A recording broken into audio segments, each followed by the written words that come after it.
ಹೇಳಿ, ಎಷ್ಟನೇ ದಿನ ಹೋರಾಟ ಇವತ್ತು?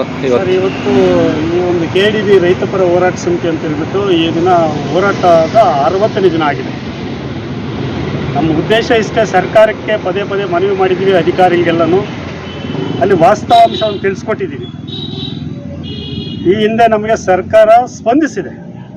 ಏನು ನಮ್ಮ ಬೇಡಿಕೆ ಏನಿತ್ತು, ರೈತರನ್ನು ಸಭೆ ಕರೆದು ದರ ನಿಗದಿ ಮಾಡಿ ಅಂತ ಹೇಳಿದ್ದೀವಿ. ಈಗಾಗಲೇ ನಿಗದಿ ಮಾಡಲಿಕ್ಕೆ ಕರೆದಿದ್ರು ಸಭೆ. ರೈತರು 13 ಹಳ್ಳಿಯವರು ಹೋಗಿ ಬಂದಿದ್ದಾಗಿದೆ. ಈಗ ನಮಗೆ ರೈತರಿಗೆ ದುಡ್ಡು ಬರೋವರೆಗೂ ನಾವು ಈ ಒಂದು ಹೋರಾಟವನ್ನು ನಿಲ್ಲಿಸೋದಿಲ್ಲ. ಅಂದರೆ ಸೂಕ್ತವಾದ ಬೆಲೆ ಕೊಡಬೇಕು ಅಂತಕ್ಕಂಥದ್ದು ನಮ್ಮ ಉದ್ದೇಶ. ಹಾಗಾಗಿ ಇದು ಸ್ಥಗಿತಗೊಳಿಸಲಿಕ್ಕೆ ಬೇರೆ ಯಾವುದೇ ಶಕ್ತಿಗಳ ಅಡ್ಡ ಬಂದ್ರೂ ಇದನ್ನು ನಾವು ಚೇಂಜ್ ಮಾಡ್ತಕ್ಕಂಥದ್ದು, ಎದುರ್ಕೊಳ್ತಕ್ಕಂಥ ಸಾಮರ್ಥ್ಯ ನಮಗಿದೆ. ನಾವು ಯಾವುದೇ ಕಾರಣಕ್ಕೂ ಈ ಹೋರಾಟವನ್ನು ಕೈ ಬಿಡೋದಿಲ್ಲ. KDB ಆಗೋವರೆಗೂ ಈ ಹೋರಾಟ ಕೈ ಬಿಡುವ ಪ್ರಶ್ನೆನೇ ಇಲ್ಲ ಅಂತಕ್ಕಂಥದ್ದು ನಾವು ಈ ಮಾಧ್ಯಮದ ಮೂಲಕ ತಿಳಿಸ್ಲಿಕ್ಕೆ ಬಯಸ್ತೇವೆ. ರಾಜ್ಯ ರೈತ ಸಂಘದ ಕಾರ್ಯಾಧ್ಯಕ್ಷರು ಸಿ ಇವರು ಭಕ್ತರಲ್ಲಿ ಬೈರೇಗೌಡರು ಇವತ್ತು ಈ KDB ಪರ ಇರೋರು ಕಲ್ಲಿಡ್ಕೊಂಡು ಹೋರಾಟ ಮಾಡ್ತಾ ಇದ್ದಾರೆ ಅಂತ ಒಂದು ಆರೋಪನೆ ಮಾಡಿದ್ದಾರೆ. ಈಗ ನೀವು ಒಂದು ನಮಗೆ ಹೇಳಿದ್ದಕ್ಕೆ ಒಂದು ಅನುಮಾನ ಮೂಡ್ತದೆ. ಇದು ಹೋರಾಟವನ್ನು ಅವರ ವೈಯಕ್ತಿಕನ ಅಥವಾ ರೈತರ ಪರನ ಅಂತಕ್ಕಂಥ ನೀವು ಅವ್ರ ಪ್ರಶ್ನೆ ಮಾಡಬೇಕಾಗತ್ತೆ. ಆ ಕಲ್ಲಿಗಿಟ್ಕೊಂಡಿದ್ದಾರಲ್ಲ, ಆ ಯಾರು ನಿಮ್ಮನ್ನು ಕೇಳಿದಾರ ಆ ವ್ಯಕ್ತಿಯನ್ನು ಆ ಜಮೀನ್ ಹತ್ರ ಕರ್ಕೊಂಬಂದ್ಬಿಡಿ. ಜಮೀನ್ ಹತ್ರ ಅಲ್ಲಿ ಅದೇ ಕಲ್ಲು ಇಲ್ಲ ಅಂತ ಹೇಳಿದ್ರೆ ಅವ್ರು ಹೇಳಿದಕ್ಕೆ ನಾವು ಒಪ್ಕೊಳ್ತೀವಿ. ಮತ್ತೆ ಏನು ಮಾಡಬೇಕು?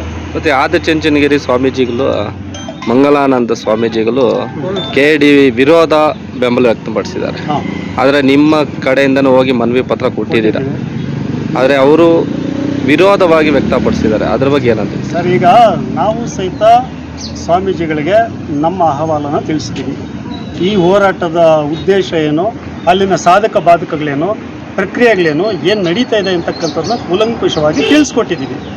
ಅವರು ಆಯಿತು, ನಾವು ನೋಡೋಣ, ಪರಿಶೀಲನೆ ಮಾಡ್ತೀವಿ, ದೊಡ್ಡ ಸ್ವಾಮಿಗೆ ತಿಳಿಸ್ತೀವಿ ಅಂತಕ್ಕಂಥ ಒಂದು ಮಾತನ್ನು ಹೇಳಿದ್ರು. ಈಗ ಅಲ್ಲಿ ಬಂದಿದ್ದಾರಂದರೆ ಈಗ ಅದಕ್ಕೆ ಅವ್ರು ಬೆಂಬಲ ಕೊಡೋದಾದರೆ ಅವರು ಚಿಂತನೆ ಮಾಡಬೇಕು. ಯಾಕಂದರೆ ಅವರು ವಿದ್ಯಾಸಂಸ್ಥೆ ನಡೆಸಿದ್ದಾರೆ, ಇಂಜಿನಿಯರಿಂಗ್ ಕಾಲೇಜು ಮತ್ತೊಂದು.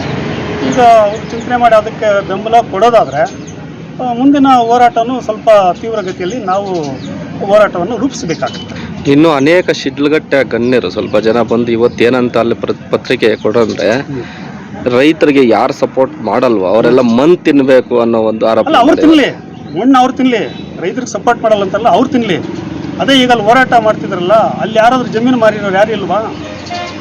ಅಲ್ಲಿ ಜಮೀನು ಮಾರಿರ್ತಕ್ಕಂಥ ಭಾಳ ಜನ ಇದ್ದಾರೆ. ಯಾಕೆ ಮಾಡಿದ್ರು? ಅವ್ರೀಗ ಜಮೀನು ಮಾರಾಟ ಮಾಡಿ ಮಣ್ಣು ತಿಂತಾ ಇದ್ದಾರೆ. ಈಗ ಮಣ್ಣು ತಿಂದು ಇಲ್ಲಿ ಬಂದಿರೋದು, ಅಲ್ಲಿ ಮಣ್ಣು ತಿಂದು ಬಂದಿದ್ದಾರಾ? ಮತ್ತೆ ಇನ್ನೊಂದು ರೇಷ್ಮೆ ಇಲಾಖೆ ಕಡೆಯಿಂದ 500 ಎಕರೆ ಹೋದ್ರೆ ಶಿಡ್ಲಘಟ್ಟದಲ್ಲಿ ರೇಷ್ಮೆ ಮಾರುಕಟ್ಟೆನೇ ಹೋಗುತ್ತೆ ಅಂತ ಒಬ್ರು ಆರೋಪನೆ ಮಾಡಿದ್ರು. ಇಲ್ಲ, ಒಂದು ಈಗ 540 ಎಕರೆಯಷ್ಟು ಸರ್ಕಾರ ಏನು ಮಾಡಿದೆ, ನೀರಾವರಿ ಪ್ರದೇಶವನ್ನು ಬಿಟ್ಟಿದೆ. ಅದರಲ್ಲಿದೆ ಹಿಪ್ಪನೇರಳೆ ಎಷ್ಟಿದೆ, ದ್ರಾಕ್ಷಿ ಎಷ್ಟಿದೆ ಅಂತಕ್ಕಂಥದ್ದು ಒಂದು ಅಂಕಿ ಅಂಶಗಳ ಪ್ರಕಾರ ಇದೆ. ಹಾಗಾದರೆ ಶಿಡ್ಲಘಟ್ಟ ಬರೀ 13 ಹಳ್ಳಿಗಳ ಒಂದು ರೇಷ್ಮೆಯಿಂದನೇ ಶಿಡ್ಲಘಟ್ಟ ಅಭಿವೃದ್ಧಿ ಆಗಿದೆಯಾ? ಏನು ಸರ್ ನಾನು ಕೇಳ್ತಕ್ಕಂಥದ್ದು. ಈ 13 ಹಳ್ಳಿಗಳಿಂದನೇ ಎಲ್ಲ ಗೂಡು ಹೋಗ್ತಾ ಇದೆಯಾ? ಇನ್ಯಾರು ಬೆಳೀತಿಲ್ವಾ? 13 ಹಳ್ಳಿಯವರು ಮಾತ್ರನಾ? ಅಲ್ಲಿ 540 ಎಕರೆ ಬಿಟ್ಟಿದ್ದಾರೆ. ಅದು ನೀರಾವರಿ ಪ್ರದೇಶ. ಅದು ಸರ್ಕಾರಕ್ಕೆ ಇವರು ತಪ್ಪು ಮಾಹಿತಿಯನ್ನು ಮಾಧ್ಯಮಗಳಿಗೆ ಕೊಡ್ತಾ ಇದ್ದಾರೆ. ಮತ್ತು ಕೋಡಿಹಳ್ಳಿ ಚಂದ್ರಶೇಖರ್ ಅವರು 13 ಹಳ್ಳಿ ಹತ್ರ ಇರೋ ಮಣ್ಣು ಕೆಂಪು ಮಣ್ಣು, ಫಲವತ್ತಾದ ಮಣ್ಣು. ಆದರೆ ಸರ್ಕಾರ ಏನು ಮಾಡ್ತಾ ಇದೆ, ಇದು ಜನಪ್ರತಿನಿಧಿಗಳು ಏನು ಮಾಡ್ತಾ ಇದ್ದಾರೆ, ಜನಪ್ರತಿನಿಧಿಗಳು ಅಂತ ಒಂದು ಆರೋಪನೆ ಮಾಡ್ತಾ ಇದ್ದಾರೆ. ಕೆಂಪಾದ ಮಣ್ಣು, ಫಲವತ್ತಾದ ಮಣ್ಣು, ಹೌದಪ್ಪ, ಅದು ಹೋದ್ರೆ ರೈತರು ಅವರು ಇದೇ ತರ ಮಣ್ಣು ತಿನ್ಬೋದು ಅನ್ನಲ್ಲ. ಈಗ ಅವರು ನಾನು ಹೇಳ್ತಕ್ಕಂಥದ್ದು ಅದೇ ರಾಜ್ಯಾಧ್ಯಕ್ಷರಿಗೆ ಒಂದು ಪ್ರಶ್ನೆ ಕೇಳ್ತೀನಿ.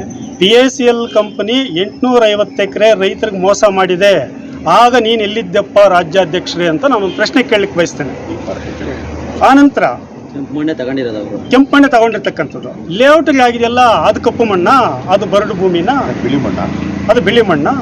ಅವಾಗ ಏನು ಮಾಡ್ತಿದ್ರು? ಅದು ಕೆಂಪು ಮಣ್ಣಲ್ವಾ?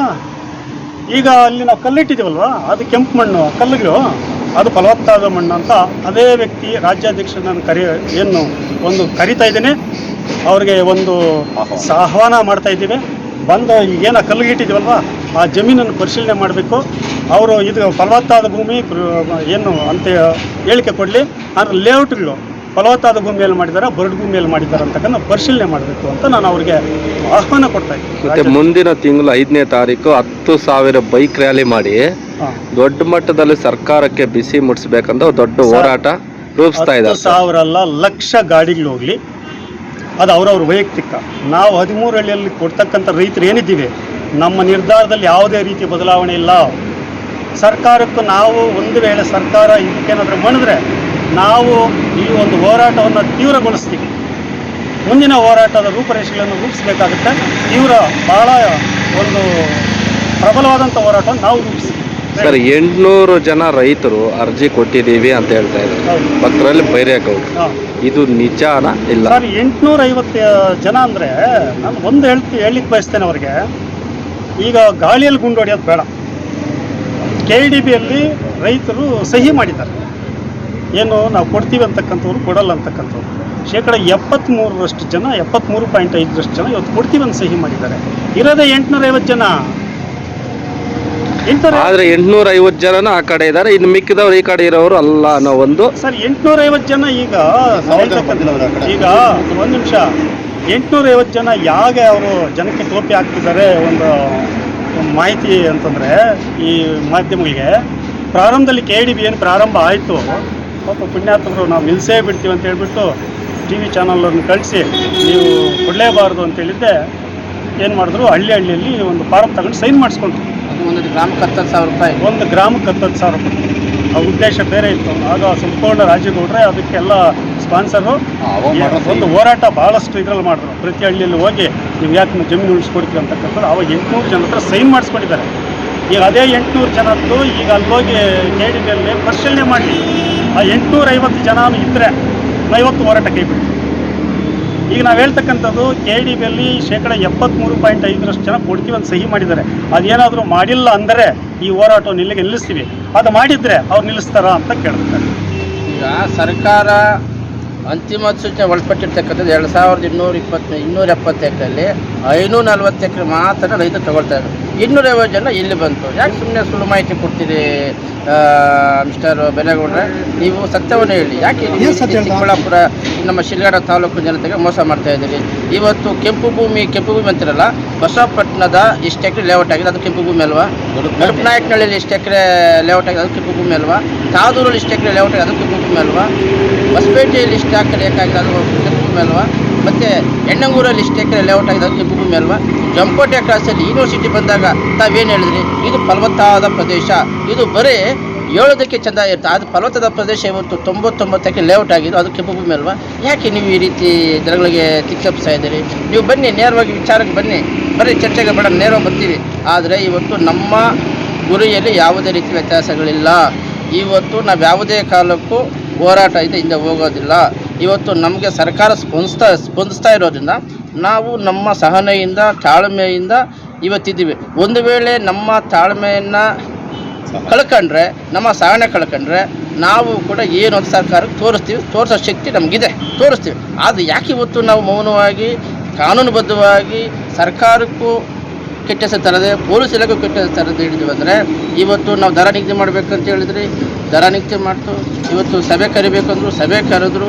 ಹಾಗಾಗಿ ನಮ್ಮ ಒಂದು ಮನವಿಯನ್ನು ಸರ್ಕಾರ ಕುಲಂಕುಷವಾಗಿ ಪರಿಶೀಲಿಸ್ತಾ ಇರೋದ್ರಿಂದ ನಾವು ಕೂಡ ತಾಳ್ಮೆಯಾಗಿ ಸೌಜನ್ಯವಾಗಿ ಹೊರತಿದ್ವಿ. ಒಂದು ವೇಳೆ ನಮ್ಮ ಏನು ಇವತ್ತು ಅಂತಿಮ ದರ ನಿಗದಿ ಮಾಡಿದೆ, ಆ ದರವನ್ನು ಕೊಡದೆ ತಟಾಯಿಸಿದ್ರೆ ನಾವು ಏನು ಅಂತ ಸರ್ಕಾರಕ್ಕೆ ತೋರಿಸ್ತೀವಿ.